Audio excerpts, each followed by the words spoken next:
हुकूमती इत्तेहाद में वक्त से पहले ही दरारें पड़ने लगीं, एक दूसरे पर ताक ताक कर हमले शुरू। नई सियासी मुहाजराई मुल्क को किस जानब लेकर जाएगी, आइए जानते हैं आज के इस वीडियो में। हुकूमत की आईनी मुद्दत मुकम्मल होने में अभी कमोबेश 2 माह बाकी हैं, लेकिन इत्तेहादी जमातों में इख्तलाफात खुलकर सामने आ गए हैं। इस वक्त हुकूमती इत्तेहाद में शामिल जमातों में मुस्लिम लीग नून और पाकिस्तान पीपल्स पार्टी अपनी सियासी और अददी अहमियत के एतबार से सरे फहरिस्त हैं।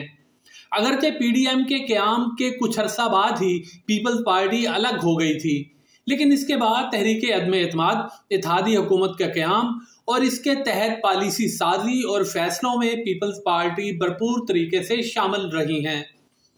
इस दौरान मुख्तलिफ मामलात पर इख्तलाफ राय भी यकीनन हुआ होगा, लेकिन वो इस शिद्दत से कभी मंजर आम पर नहीं आया जैसे गुज़श्ता रोज़ बिलावल भुट्टो ज़रदारी की जानिब से वज़ीर आज़म शहबाज शरीफ को दी गई इस वार्निंग से सामने आया है। बिलावल भुट्टो ने धमकी दी है कि सिंध के सैलाब मुतासरीन की बहाली के लिए फंड्स ना मिले तो बजट मंजूर नहीं होने देंगे। बिलावल भुट्टो ने इल्ज़ाम लगाया कि वज़ीर आज़म ने कहा कुछ और बजट में कुछ और सामने आया। मुल्क इस रवैये का मुतहम्मल नहीं हो सकता। बिलावल भुट्टो ने यह भी कहा कि वज़ीर आज़म ने खुद सैलाब की तबाही देखी है और उनकी नेक नीयती पर भी कोई शुबा नहीं। ताहम बिलावल भुट्टो ने मुतालबा किया कि वज़ीर आज़म अपनी टीम में शामिल लोगों से हिसाब लें जो वादे पूरे करने में रुकावट हैं। चेयरमैन पीपल्स पार्टी का कहना था कि हमारे मसाइल हल होंगे तो आगे बढ़ेंगे। उन्होंने उम्मीद जाहिर की कि वज़ीर ख़जाना पीपल्स पार्टी के एतराज़ात दूर करेंगे। बजट के मामले में वज़ीर आला सिंध मुराद अली शाह ने भी वफाक से पुरजोर एहतजाज किया है। मुराद अली शाह ने कहा है कि अगर बजट में सिंध की स्कीमें नहीं रखी गईं तो वफाकी हुकूमत के साथ नहीं चल सकते। वफाक को सिंध को तरजीह देना होगी और कराची की स्कीमों के लिए पैसे रखना होंगे। होना तो ये चाहिए था कि सैलाब मुतासरीन की बहाली का काम अब तक मुकम्मल हो जाता, लेकिन कौमी मईशत की अबतरी की वजह से ये काम अभी तक सुस्त रवि का शिकार है। IMF के लेतोलाल की वजह से भी मुआशी बहरान ख़त्म होने में नहीं आ रहा। इसके बावजूद सैलाब ज़दगान के लिए माली वसाइल मख्तस करने की हर मुमकिन कोशिश ज़रूर की जानी चाहिए, लेकिन इस मामले को जलसों का मौजू बना लेना हैरत अंगेज़ है।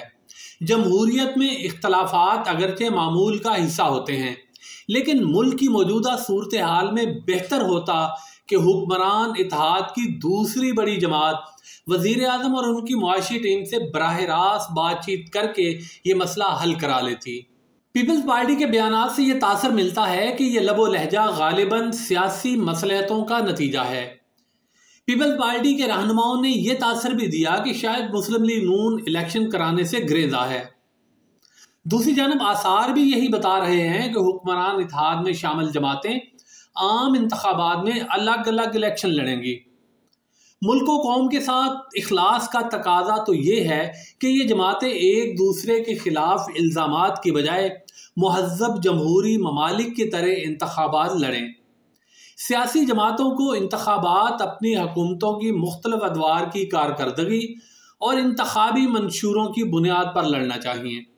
ऐसा इसलिए भी किया जाना ज़रूरी है ताकि इंतखाबी अमल से सियासी इंतशार में इजाफे की बजाय मुल्क के इस्तेहकाम और तरक्की की राह हमवार हो सके।